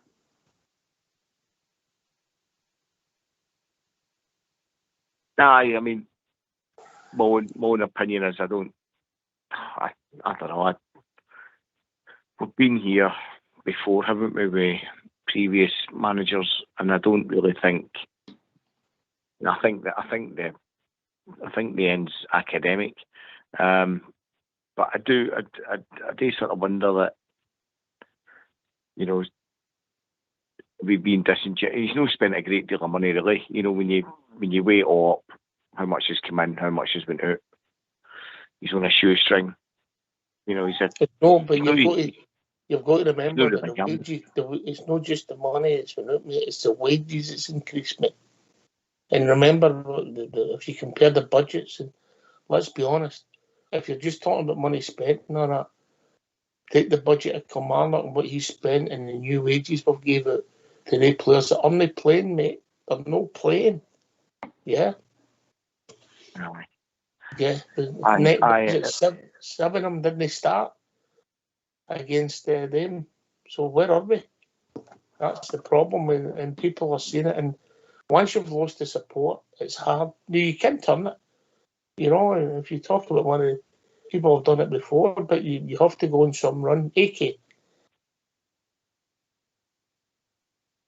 It's not just unbeaten. It's every game's a must-win game. Even draws are as damaging as defeats. So it's just that there's no sign there for me that we're going to go in that run. As Ox said at the start, pre-season stuff, you're huffing and puffing and you're getting below away at home with what was the team? Was it Olympiacos, wasn't Newcastle wasn't a great performance either. Away Hoffenheim, it was just disjointed performance after, and you put it down. Okay, you would give him a wee bit of time and to gel, and you were putting it down to new relationships and stuff, but it wasn't good to watch. Obviously the Servette match wasn't a great watch either, considering they're not exactly the giants of Europe. And then obviously the only shining light probably this season was a game in PSV at home. But I thought the first 45 minutes, how we went in 1-0 up in that, I don't know. But we showed a bit of character to go 2-1 up. So we thought there were going to be signs ahead, but it was just a disaster earlier. And that obviously kicked on to the Celtic game. Solskjaer said the big indication for me is you're talking about giving them budget to sign new players. No, that he signed 9 players and they only played 2 of them against Celtic. That doesn't give a lot of faith in that he's got in his own signings either. So I don't know where we go for here, but it's no positive, I don't think. Anyway, we've been joined by Bob J. Evening, Bob J. Aye, evening everyone. How you doing? All right. Aye, we're all just trying to still digest a week past Sunday, I think, but no. I'm no optimistic either. We need, at this moment in time, we need to go on an 18-19 game run. We used to do that and it used to win us the league. I don't think the squad's capable of doing that. I think we're all agreed on that, actually. So where we go for here, I don't know. We'll just have to try and do our best, try and win as many games as we can. But I don't know. It's only 4 games into the season and there's a long way to go. But like I say, Ox, I don't think the squad's capable of doing it. That's my feelings on it. If there's all these rumours coming for Potter coming in along with Davy Weir, no, that's a load of nonsense, isn't it? I don't know if it's Davy Weir. I don't know if he's leaving that Brighton job at the moment, but you need to know the complexity of Potter's severance deal at Chelsea would need to be looked at. You know, his life's not that simple. But Southside, you're a man that advocates a bit of patience and you need to stick by and see where it takes us. But would that be fair to say if you get to... Oh, who's doing the clicking? Oh. Right. Southside, you get the transfer window. Oh, somebody stop clicking, please. I think it's either Jordan or Smurf. Right. Yeah, I'm getting no meaning. Southside, the point that AK makes about going forward in the transfer window. Recruitment, how do you, as a director, how do you go again and say, we'll back you for an arm 9 players? The only way you get to go, the only way he'll get 2 windows or 3 windows in the transfer is if he's successful and we're winning. That's the only way he's going to get to January window. But as we said, he picked the players, he's identified them. Listen, it's 4 games. If you look across the city, everybody, I don't know, I hear everybody's voice like, that mob across the city are not going to go the next 10, 15 games undefeated. Don't be kidded. They're not any great shakes. But it's what we do. And at the moment, we've gave the advantage to them with it by losing to them. But I don't think it's anything to be alarmed about the now. If we can get a performance going forward, starting on Saturday, and things start to change, then fine. It will settle down. And hopefully we'll go on this winning run that we want to see. We want to go on a winning run. So we've looked at the next batch of games up to that break, and every one of them in the league and in that cup is winnable. The European game will take care of itself, different style of football. But at Ibrox, we'd like to think that we'll get the 3 points against Real Betis, and we should be good enough, probably. It'll be hotter on Cyprus, but we'd like to think we will get points over there. So it's about the league form in the next batch coming up, and if we can get them to gel or get a style of play that we can see that's sustainable for a period of time. We've seen wee flashes of nice wee bits of play here or there, but nothing sustainable. So it's down to him and the players, Ox, and that's the only way he'll ever get the next transfer window to add to a team if he's got us winning and in a good position. Aye, well, aye. Fox has messaged me with a good point, and I'll take this to Linda. You know, and if the cup finals on the 17th of December, if you keep winning, you get through the rounds. Would you change, or is that just? I know it's important, it's a trophy, but is the league the be all and end all? I think it would depend on how the other games have gone. You've rightly said there, the league. If God forbid, if we found ourselves like 10 points behind it, if it gets to that type of scenario, I don't think he would still be there for a cup final. I think it will depend, Ox, and how the other results go. We also want a successful European campaign as well. That's a group that we should absolutely be qualifying out of, because then you start to think about the finance that the club gets from that as well. So yes, I understand Fox's point about the cup final, but it would definitely depend on what's happened with the other games too, because the league is definitely the priority. AK? Yeah, to pick up on that, Linda, you're right.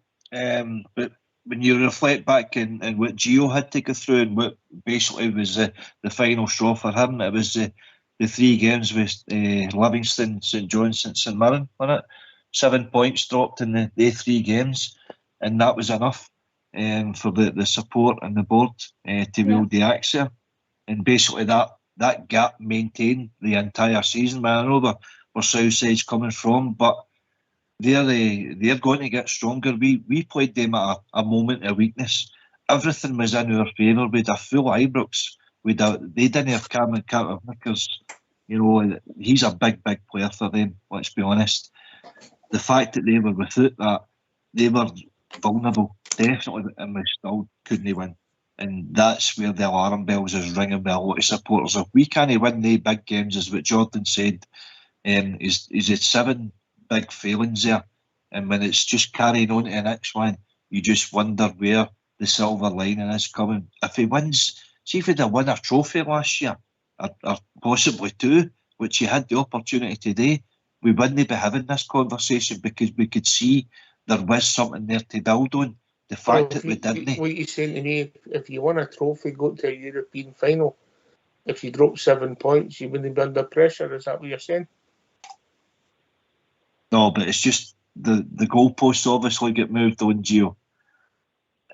He lost the dressing room. I think he lost the support of the board. And there was people calling into the show.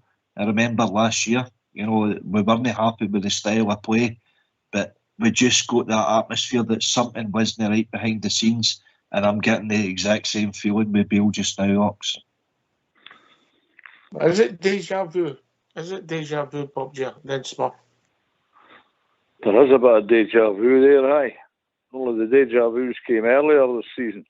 As you've just described that tragic week that we had where the league was practically lost. In 3 games that we should be winning. We can't afford to let that happen again. As I just said it, when I came on there, we've got to go on a good run, stay in the chase up to the springtime or after the new year, or at the new year even. We must maintain a run, and I don't know if we're capable of doing it at the moment. This result last Sunday, it's pulped the rug players a bit. I think we've got to overcome this. We'll have a fortnight's break on Saturday, and we've got to come out of your all guns blazing and try our best to go on a run. That's it. We can't afford to let them get any more points in front of us. No way. Jordan? Just kind of reiterate what everyone's saying there. Like I say, Gio's time was up. We all knew that, but he done a lot better than what Bale's done so far. So if it gets to a point where Bale's not done much else at all, especially winning a trophy, well, and they continue on, then there's something not right there, unfortunately. But I'll give him the prize if he gets a few games under his belt and see what he's got at the end of the day. But I'm sorry, from what I've seen in the past few games, I don't think that's going to happen, unfortunately. Benjamin?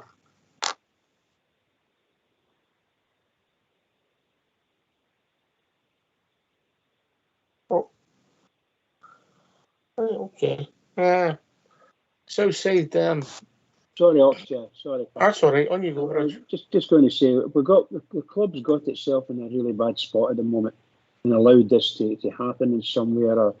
Whether they'll be able to waltz over it all and nice and smooth, and the manager comes out with a really good victory at the weekend, that would go a long way to trying to calm down people like me. But certainly there's more fervent fans than I am. That's for sure about the situation going on at the club. But seriously, the club needs to do something. Obviously, the team needs to do something, and the manager needs to do something. So it's all there. It's got to be done. And the weekend would be the fine time to start with a really good victory. That's what we need. Southside for Michael Beale, if we were to win, say 2-1 and it was dogged, would that be enough? The way the feelings are at the moment? Listen, if you need to get 3 points on Saturday, that's the most important thing, and then you look for performance. So I'd like to think we'll see something. If we win 2-1, then we've created 2 chances and we've scored, or we've had a penalty or a free kick, whatever you want to do. But end of the day, Ox, we've had the bad start at Kilmarnock. It didn't look great when you look at the opposition. But all just having a meltdown now.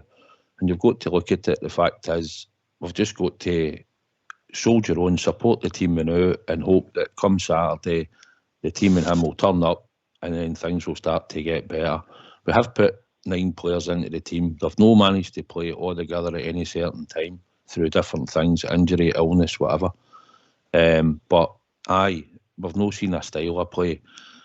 And it might be the fact he's chopped and changed the team that much. I'm not sure. But we have to put players in the right positions. We need to see that starting on Saturday when we get to St Johnstone. And that's where it's got to be. And then the players have got to go out and perform. And when we watch it for the stands or watch it on the telly, you'll be judged on what we watch and the style of play and how much their application and attitudes on it.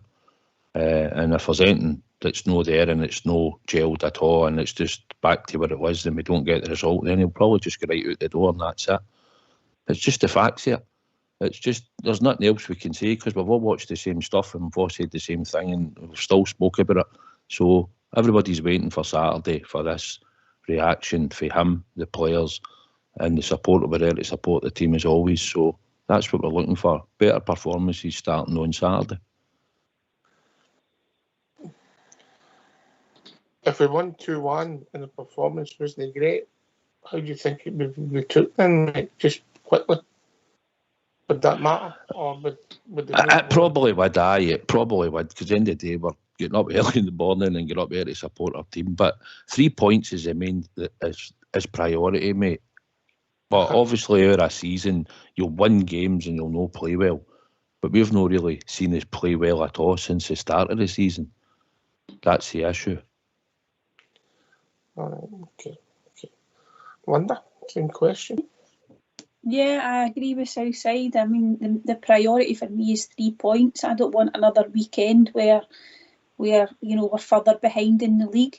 But we need, they're going to have to put on a bit of a performance to get the 3 points. We know that.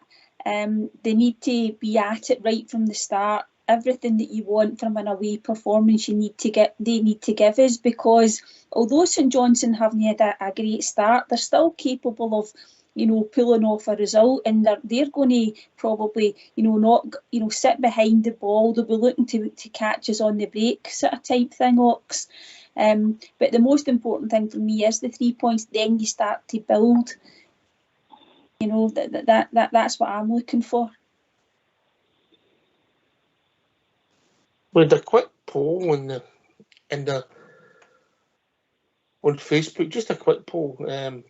Our old school blue put it up for us, and it was, would you gear them up to the cup final? And it's 52% yes. Now that the game's coming and time's moved on, AK, is realism setting in, and we know we maybe can't twist as much as some people would like to, and we have to get behind them.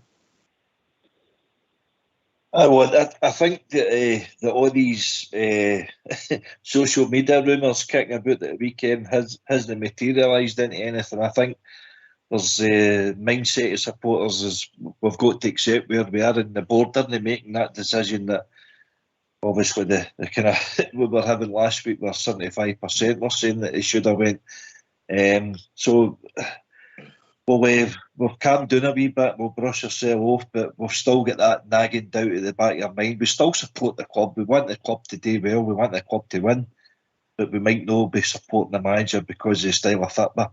But see, as soon as we start seeing the team winning, confidence breeds through about the team and we start playing better. And all of a sudden, he could change it, but it's up to him. It's a difficult position he's put himself in now, but only him and the players can get him out of it. So best of luck to him. We still support the club no matter what.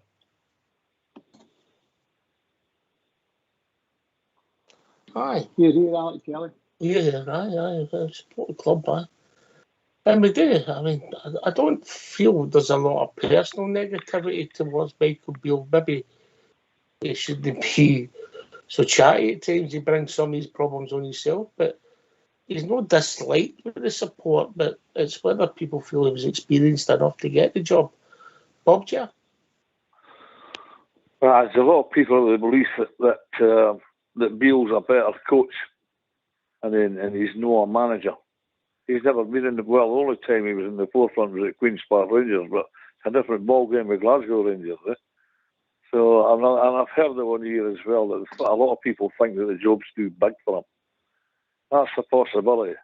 Well, let's face it, people. 2 defeats in 4 games, that's hardly league winning for me. It hardly gives you inspiration. But I think Beale will get another while at it. How long it will be, I don't know. But if it doesn't improve, then I'm afraid there'll be a need for change. The support will demand it. You've seen the reaction about the Old Firm game. So the natives are restless and they're not happy. So he's got to start with a good performance and a good result here on Saturday to take it forward. I'm sure you all agree.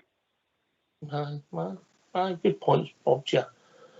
Right, we're getting near the back end of the show. Southside, I just want to say, I've done it with the Bulls, and I'm going to do it with the last pair standing, mate. Yeah. Aye, okay. That'll be the first week this weekend, so I'll be looking forward to you going out as the facts are there for the first time that you tried it. So hopefully you're out in the first week. And Super 6 is back as well. Oh, yes. I'm looking forward to that, and our donation to the bookie. Well, might be a donation, but it might be giving you something in return. You never know. You were close a couple of weeks ago for 2 or 3 bad. You nearly done a meatloaf, didn't you? I did, but never know. Anyway, hopefully everybody will be in the last man standing, and the ones that take a flutter in the Super 6 will hopefully be lucky. So thanks for having us on tonight. Enjoyed the banter. Aye, the ones that take the ones that do the Super 6 can't afford the last man standing, mate.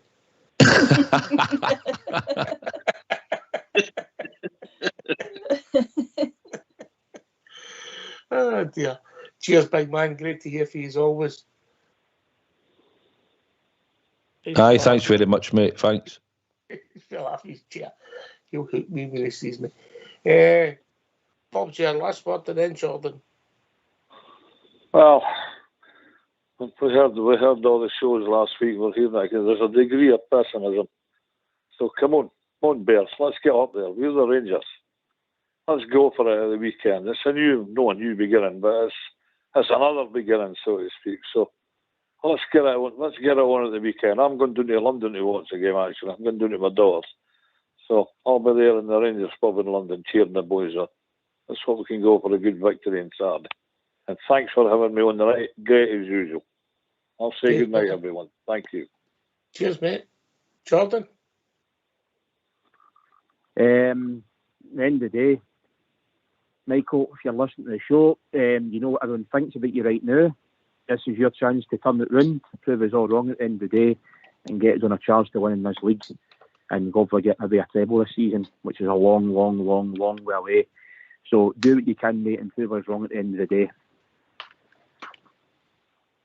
Thank you. Cheers, Jordan. Good to hear from you, mate. Speak to you soon, mate. Yeah. Good to you soon, guys. Take care, guys. See you later. Just Mr. Fox is asking why I'm taking credit for the Bulls. I selected the team from afar. Simple as that. Simple as that. Last word for your good self, AK. Maybe you should be having Michael Beale's Joe Bennox. You're selecting a winning team there. Last Sunday at Ibrox, I couldn't have done any worse. And imagine me having Stevie and Southside sitting in that dugout. They wouldn't have been sitting there passively, would they? You know what I mean? I know. No, but I enjoyed the show. Enjoyed being back on with everybody. Thanks for your company and thanks for being kind on me. Always, mate. Always. No, always. Always. 1 week only, mate. 1 week only. Linda. Yeah, enjoyed the show, Ox. It's been quite therapeutic chatting with your pals about Rangers, so can't beat that. It was good being on with AK, Bridge and your good self. But try to be positive. Do you mean be positive about us or be positive just in general? About Rangers, Bridge. Sorry, Alan, sorry. On you go, Bridgie boy. Okay, just say, great night. Despite the sort of depressive mood I'm in, excuse me, it was a really good night. Thanks very much to yourself, Fox, Sharon, and the boys in the background, and of course Kelzo and Linda. Thanks very much for carrying me. Excuse me. And just say to all the Rangers fans listening in all over the world, particularly Rangers fans on here on Rangers Radio, everybody, please, huge game. It's this weekend game coming up, probably the biggest game of our season. This may see us turn a corner.